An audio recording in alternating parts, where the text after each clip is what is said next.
Welcome back to the Terps of the Beast Coast. I'm here with Tony, one of our resin cup judge. And we're just sitting around talking about CRC. Tony, what's going on, man? It's another beautiful day, brother.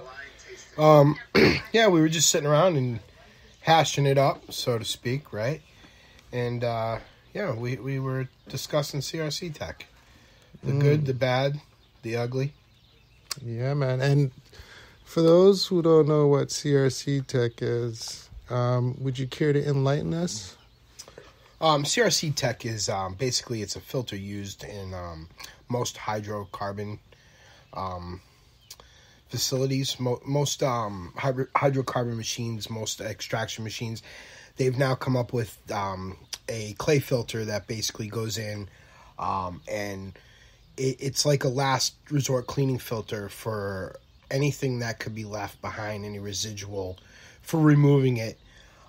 In the beginning, when CRC tech was introduced, I was kind of negative towards it because, I felt like if you had a good product, you really didn't need a filter for it.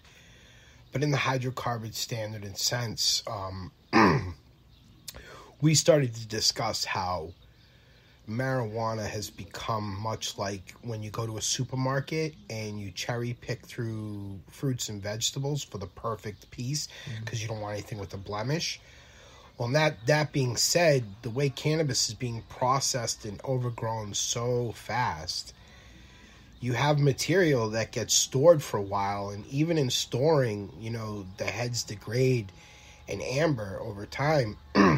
So it's like you still get a product that, while good, while still maybe clean, isn't eye-appealing. And in people who cherry-pick the cannabis, the way you would cherry-pick your fruits and vegetables, don't want anything that doesn't have eye appeal, And so as the market has progressed, my attitude towards it has changed in the sense that as much as it's used for hiding stuff, it's also used for cleaning stuff up that may be older that you couldn't have gotten to right away, some trim, some, outdoor flowers, something that, it could pass testing standards, it could be clean, but you just didn't get to it in a timely manner. So when you ran it, it was dark. There was nothing you could do.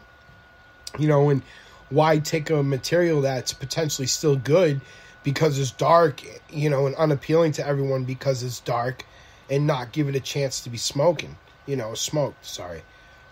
So it's like, really, as the CRC tech has come along, or people using it, I've realized there's some benefit. But then for those that take a CRC tech and use that to whip into some food grade rosin to create a better rosin product, or use it to hide anything to create a better product that brings down the standard of a really good product, then that's where the negative is, and the stigma comes, and where you get a little bit frustrated, because for anybody doing good work and not having to rely on a filter, it really denotes the work they're doing, because with that filter, that product they're bringing up can be sold for the same price as yours, or bring the standard of pricing of yours down because it looks like yours and can be sold for less.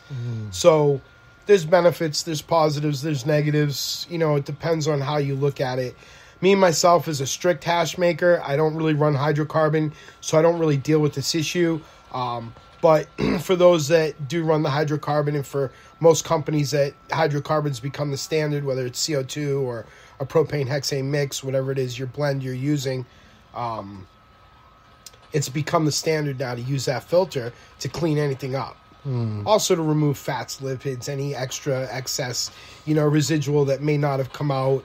So, like I said, there's a benefit to it. It's just when you put that benefit into the wrong hands, I guess, it can be manipulated and it can cause issue. And I could see that with an uneducated audience when it comes to cannabis, because really, unless you've been in cannabis your whole life, it's really hard to be educated about cannabis.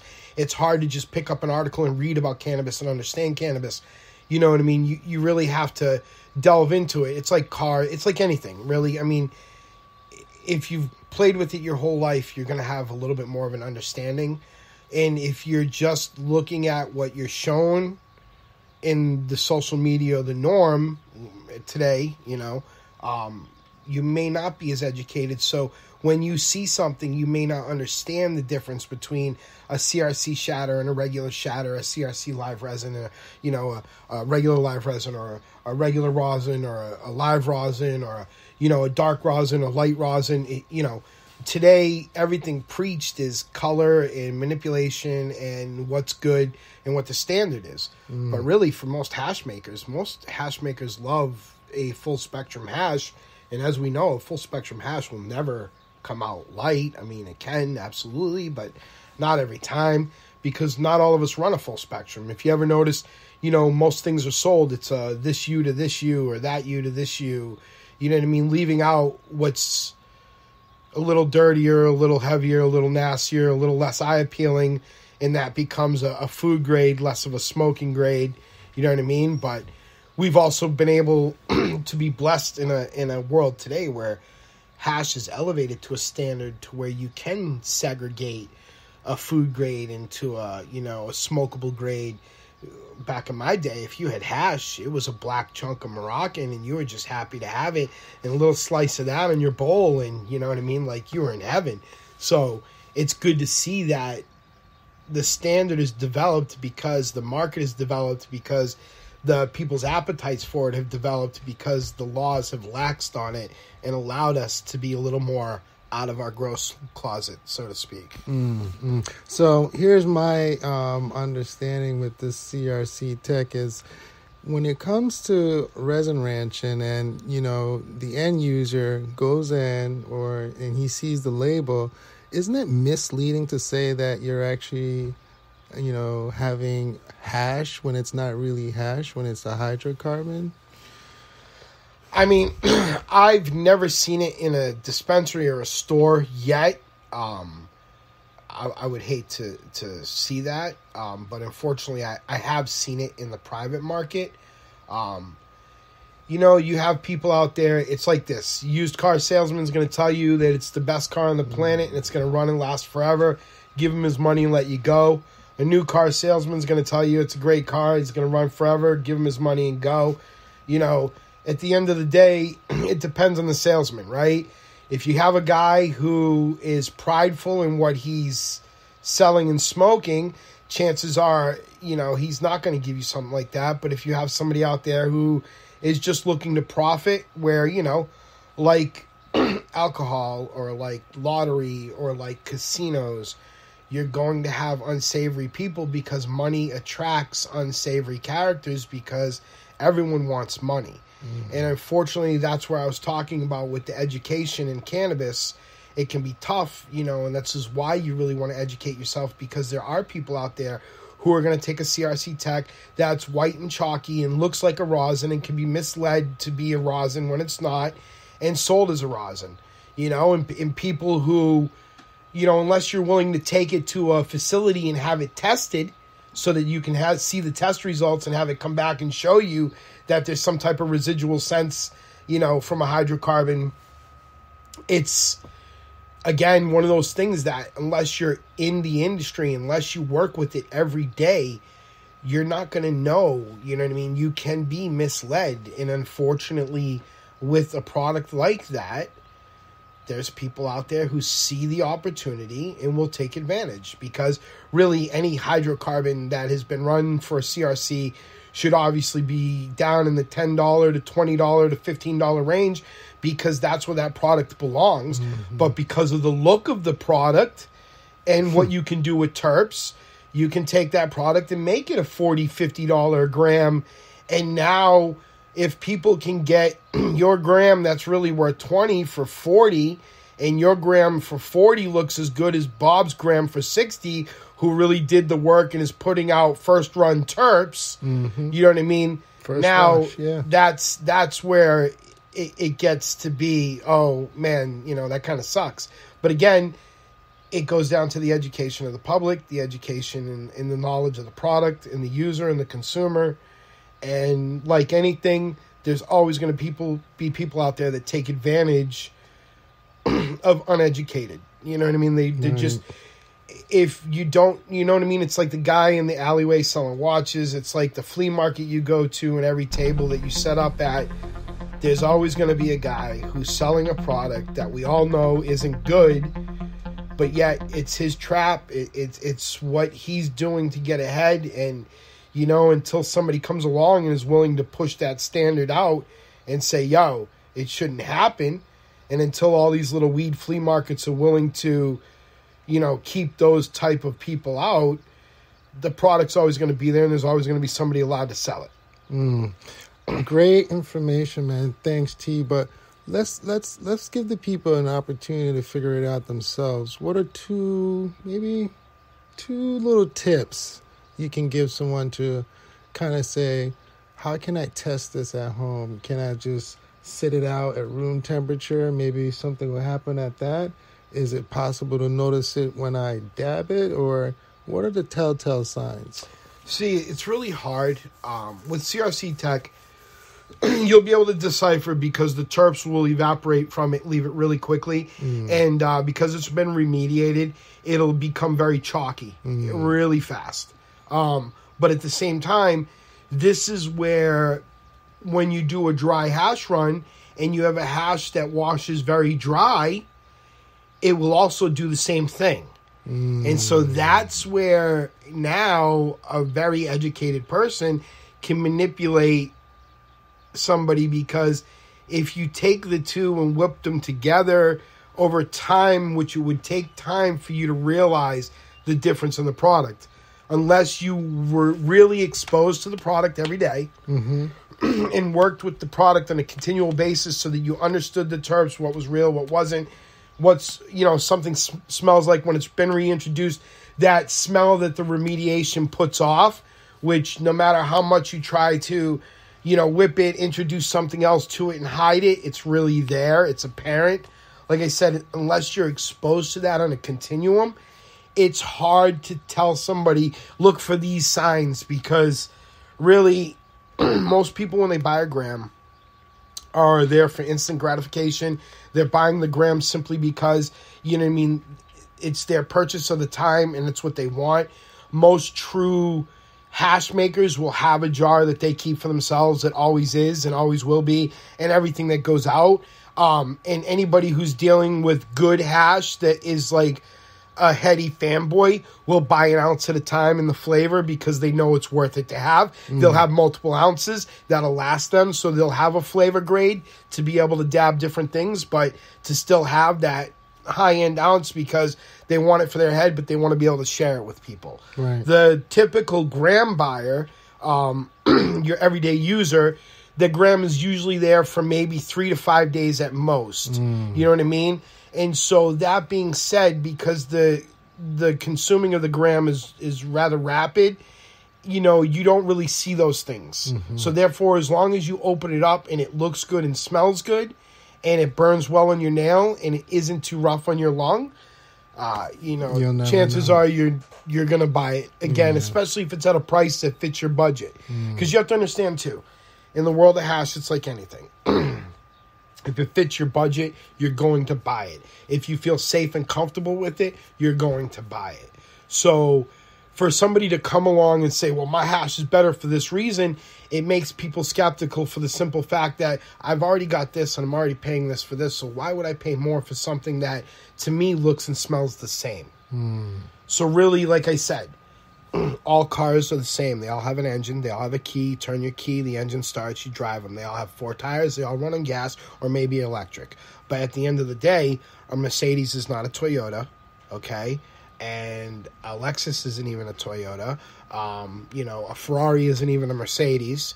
So, like, at the end of the day, you know, while they're all cars, they're different standard of cars. And that's where hash versus CRC versus regular hydrocarbon versus, you know, first run, second run, third run of any type of hash that you're making, there's different standard and different pricing in those standards. So 100%. While, yes, the products are all the same, they're not the same. Man. So there's a lot that we got to, you know, take into accord that you just have to trust the person that you're dealing with if you're in the private market. And we're just hoping that, when you go into these dispensaries or these adult markets, they will definitely have some information so you know what's going on, Michigan, glass blower. Nice. So, are you excited about Maine? Maine is, coming up. And right now, just to give you a teaser, looks like same thing like New York again, in regards to no repeats on flavors. So I understand that you're asking for a little more time, which I'll grant you. What excites me about Maine right now is Maine's the new Emerald Triangle. And everybody's going to have their dissecting opinion on this. But really, Maine has become a hotbed for cannabis growing right now because of the ease of which you can do it. It's not easy in the sense that it's easy to grow there, but it's easy to grow there in the sense that the state is willing to work with most caregivers and cannabis patients there to allow them to grow their cannabis and not really hamper them with a lot of laws and take down of large money sums. It's very easy to license in Maine. They're a very comfortable state with embracing cannabis. Mm-hmm. And because of it, you've got a lot of great hash companies up there. You've got, Helios Hash, who just won Eagle Clash. You've got Waterboys Hash. You've got, a lot of guys making great hash. You've got Wisely Hash.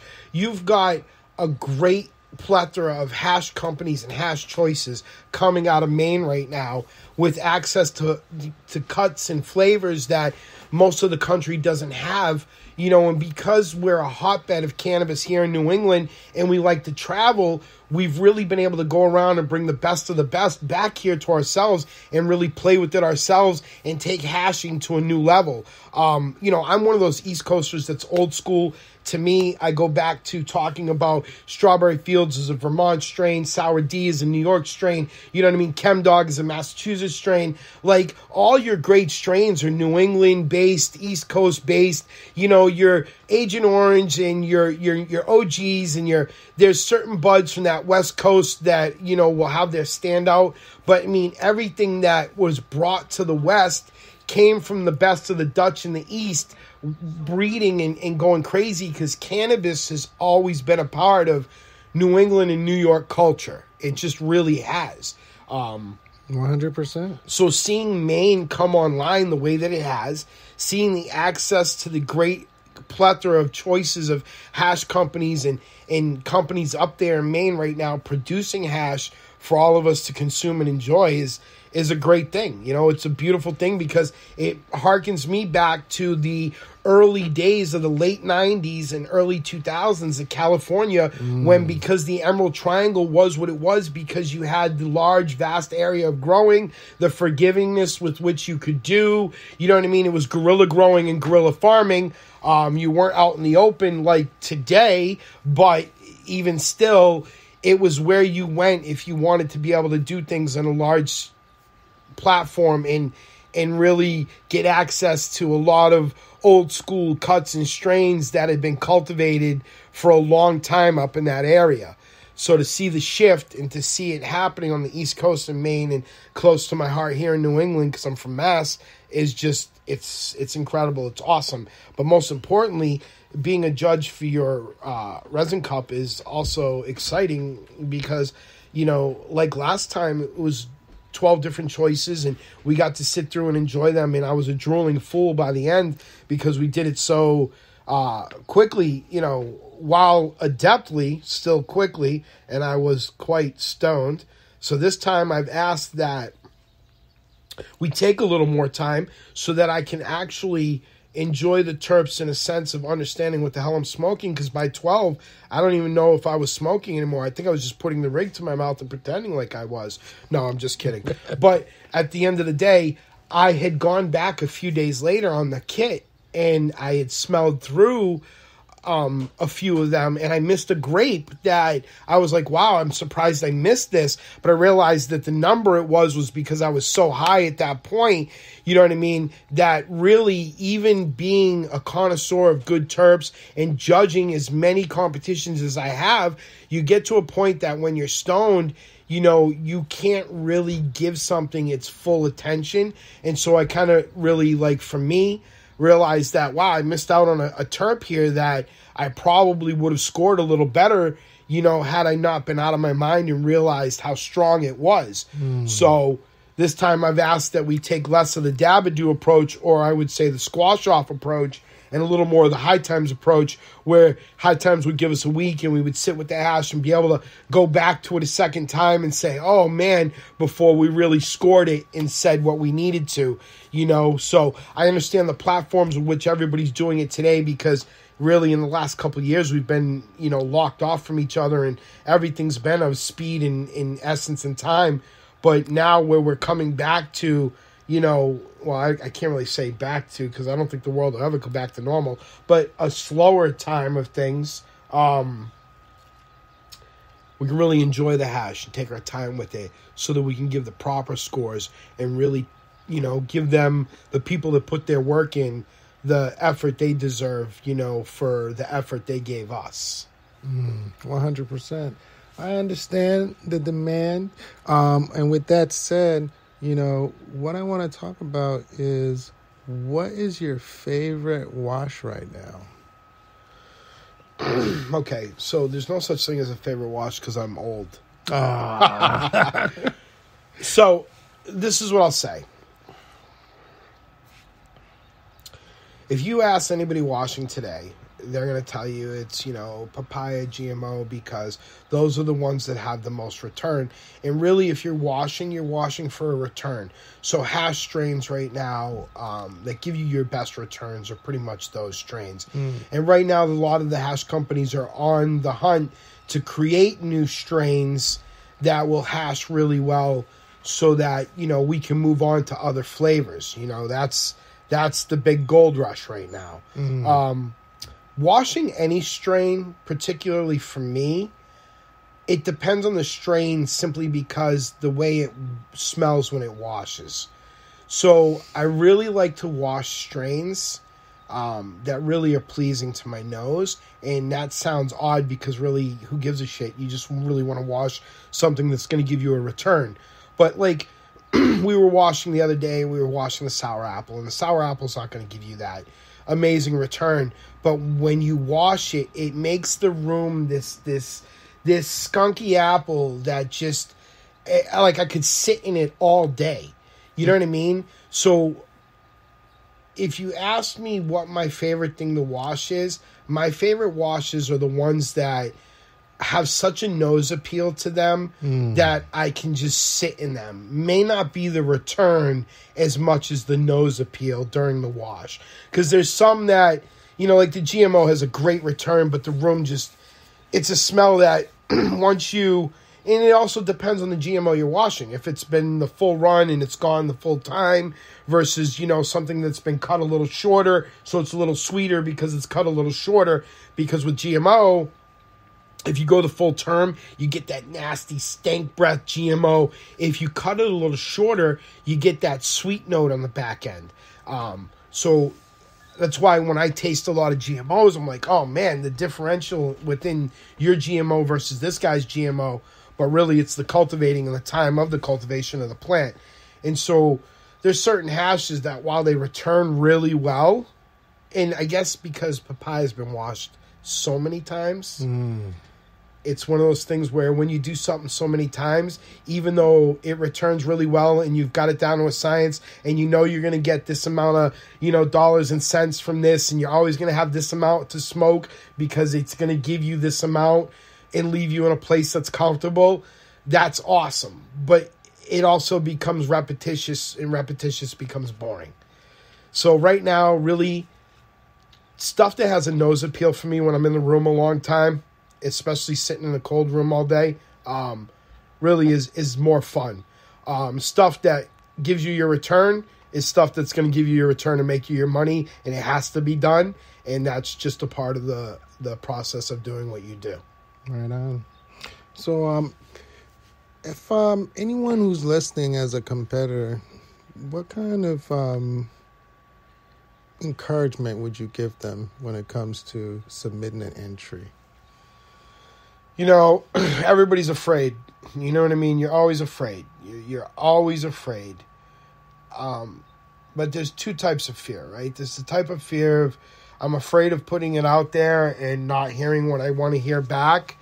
And then there's the type of fear of just not wanting the census of knowing what the consensus is.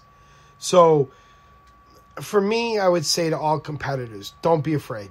Put it out there. And I don't care if somebody tells you, oh, it's poop, it's dark, it's this, it's that. If you put your heart and soul into it and you made it, be proud of it and put it out there. And if it's not the best, you'll find that out because it'll be judged by its peers. And when you find that out, the best thing you can do is ask why. Hey, why did when I put this in there, I thought this was 100 of 100, you know what I mean, like all day long. And how come, you know what? If your judge is knowledgeable and understanding, he'll explain to you and he'll tell you why, or she will tell you why, they felt the way they felt about your hash. And hopefully they'll, redistribute that information in a way that's positive so that you can learn from it and move forward and become a better hash maker. You know what I mean? Not really put you down and tell you, it's just poop or it's no good. So, it tastes like shit. We didn't like it. Cause that can be devastating to a person. You know what I mean? You really just have to help people understand why you didn't like their stuff and what they did wrong in your eyes, and maybe help them bring that product up to a level of. Because for a lot of people, the standard is different, and a lot of people learn a different way. There's people out there who are going to Frenchie's class and learning the way of Frenchie and learning that standard of hash and that color of hash and that type of hash making. And so anything they do comes from that standard and that look. And then there's kids today that want the glass standard, the Cinderella slipper, the clear see-through, you know what I mean, the beautiful white gold hash that is so light it just reflects sun and looks like a fresh snow. And it's like, that's great, you know what I mean? But at the same time, again, that's a different standard of hash. So really, it's all in the eye of the beholder, right? Because, again, learning the way somebody may be learning different ways from different hash masters and be adept to different standards. And because of that, that's what they put forward and that's what they thought was the best standard. But then you help them understand why, this competing against this standard, though, it was like running a high-end Mustang against, the best Ferrari on the planet. It's just one's going to always dominate the other. So really, you just have to help people understand their craft and then not put them down for what they did, but make them understand what they can do to make it better if it needs to be better so that they want to keep doing it, because we need more hash connoisseurs out there and we need more hash makers out there. You know what I mean? Like, this industry is still growing in a manner where the more, the merrier, and the better educated people are, the better the standard's going to be, and the less you're going to see of your CRC techs and your booths being put into things and the mixes and the blends and just trying to dump a product for $1. Because once the standard is met and people understand the standard, it's like anything. That's right. You go onto the car dealership, you're going to get the LS, the XL, the ES, whatever model you're going to get is going to depict the price. And it'll be the same way with hash. And people will understand why there's hash out there that's $1,600 an ounce, and there's hash that's out there for $1,000 an ounce. You know what I mean? Why there's grams out there for $80, $60, and why there's grams out there for $40 and $20. It's just, once everybody's educated and everybody understands, everyone will know. And once everyone knows, you won't have to explain as much. 100%. Well, T, man, thanks again for hopping on here in regard to the Terps of the Beast Coast and chopping it up about the Resin Cup. Before I let you go, is there anything else? That's about it, Joe. I appreciate it. I'm looking forward to your GG4 that's going to come out of the freezer dryer in a little bit. I'm going to smoke it all. Did I say that out loud? Other than that, it was a pleasure to have you, as always, my friend. and I love hashing it up with you. So I was always happy to be here and happy to hash it up, and look forward to the next time we get a chance to do it again. Right on. So if you don't know, we love to have some sponsors, but I don't have any right now. So the best thing you can do for me is either do a like, share, comment. All right? And don't forget to subscribe. See you soon.